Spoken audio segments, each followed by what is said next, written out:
Today we'll take a closer look at the concept of designer drugs. Designer drugs are defined as analogs of currently illegal substances and are generally viewed as knockoffs of the illicit drugs they intend to mimic. This means that they are manufactured with a chemical structure similar enough to the illegal substance for the purpose of producing a similar desired effect, often referred to as a legal high, but with enough variation and difference in chemical structure to get around current drug laws. Historically, designer drugs have been synthetic or partially synthetic. While they may be presented as creating similar effects to a specific substance, they often come with very unpredictable and extremely toxic consequences. In particular, multiple designer drugs have received attention for their dangerous and often fatal effects. Manufacturing of designer drugs often takes place in a wide variety of locations with just as wide of a variety of manufacturers. This type of manufacturing generally creates more dangers for a user because the exact ingredients and potency are often unknown and can vary from batch to batch and manufacturer to manufacturer. As noted above, the reason behind intentionally altering the chemical structure and creating an analog is to get around current drug laws. For example, if LSD is illegal, creating an analog or slightly modified version of the substance can circumvent existing laws. We will come back to this area later in the PowerPoint. There are many examples of designer drugs virtually in most drug categories. Throughout the history of designer drugs, there have been examples of them in the opioids category, as well as stimulants, hallucinogens, depressants, and cannabinoids. To understand more about the use of designer drugs, it's important to cover the history. While designer drugs have regained media attention, it is valuable to know that we can trace their existence and use in the U.S. back to the early 1900s. At that time, with legislation that banned or suppressed opium, heroin, and morphine, alternative esters of morphine were quickly developed that matched or were more intense than the original substances. This trend also continued through Prohibition as ways to make alternatives to alcohol became available. The next well-known surge in designer drugs in the U.S. surfaced in the 1960s and 70s. With substances like LSD and other hallucinogens illegal, it became common to manufacture a vast number of synthetic analogs or modified versions to these drugs. The 1990s saw another large surge in designer drugs often sold over the internet. One very popular designer drug was ecstasy. With more widespread access and use, designer drugs became a growing concern and garnered media attention, particularly related to the quick ability to purchase them online. Still today, the internet continues to be a major source where designer drugs are advertised and sold, making it a global concern. More recently, several other surges of designer drugs have emerged both in the U.S. and on an international level. In addition, there is a growing concern over the use and manipulation of plant-based substances in addition to the manufacturing of synthetic analogs.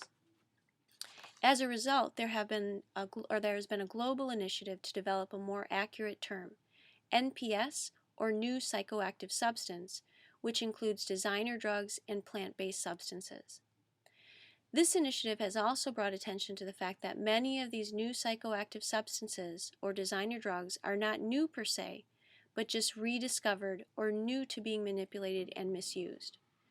Some examples are mephedrone and MDPV, both synthetic stimulants which actually surfaced in the 1920s. Both of these are powerful stimulants often found in certain bath salts varieties. Likewise, MDMA, commonly known in different forms as ecstasy and Molly, was initially created in 1912. Additionally, one of the synthetic hallucinogens causing concern is 2CI, commonly known as Smiles. However, the active component is not new, as it has been a hallucinogen of the 2C variety, first researched in the 1970s. Lastly, the key ingredient in the designer drug known as crocodile is desomorphine. This is actually an opiate analog which was synthesized in 1932. It has been around in Eastern Europe in the crocodile form since roughly 2002. So while new to being manipulated and misused, a wide variety of these synthetic and plant-based new psychoactive substances have been around a very long time. Looking more closely at the current new psychoactive substances of concern, we can generally break down the recent waves of designer drugs into the following categories: synthetic and plant-based stimulants, synthetic cannabinoids, synthetic and plant-based hallucinogens, a blended category referred to as stimulant hallucinogens, and designer drugs of the opioid class. You can read examples of specific designer drugs in each of these categories in the attached article provided. The continuing boom in designer drugs on an international scale makes it very, very challenging to keep track of the constantly changing and evolving different types, varieties, and new products. Europe alone has seen over 600 newly reported designer drugs over the last few years. So, how does it work that designer drugs are available? Well, in the U.S., technically they are not supposed to be due to the 1986 Analog Act. This is an act that stems from the 1970 legislation. The 1986 Act stipulates that any chemical substantially similar to a controlled substance in Schedule 1 or 2 will be treated like those same substances, meaning they will be treated as if they are a Schedule 1 or 2 substance. However, a key element of the law is that, to make them illegal, they must be marketed and labeled as intended for human consumption.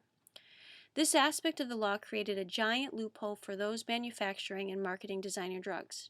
To get around the law, marketers often put labels such as, quote-unquote, not for human consumption, for use as incense, or for scientific research only. As a result, there really becomes unlimited manufacturing possibilities based on the ability to manipulate chemical structures and sell them in ways to take advantage of any loophole in the law. One note, while these knockoff substances are often legal for a time, it is important to know that, in the past, these analogs generally have eventually become illegal. However, this pattern may change with a two-tiered legislation that was passed in 2012. The first tier was to make synthetic substances such as spice and bath salts illegal via the DEA's placement of both as an emergency Schedule 1 substance. They are now considered Schedule 1 substances. The second piece, signed by the Obama administration in late 2012, put a general ban on manufacturing, selling, and purchasing of synthetic substances. The intent with this law has been to put a halt to the unending potential to manipulate and alter chemical structures which result in various designer drugs. This part of the legislation is an attempt to close the loophole and create a preemptive ban on any new variations. On an international level, many other countries are also passing legislation to curtail and eliminate designer drugs and new psychoactive substances.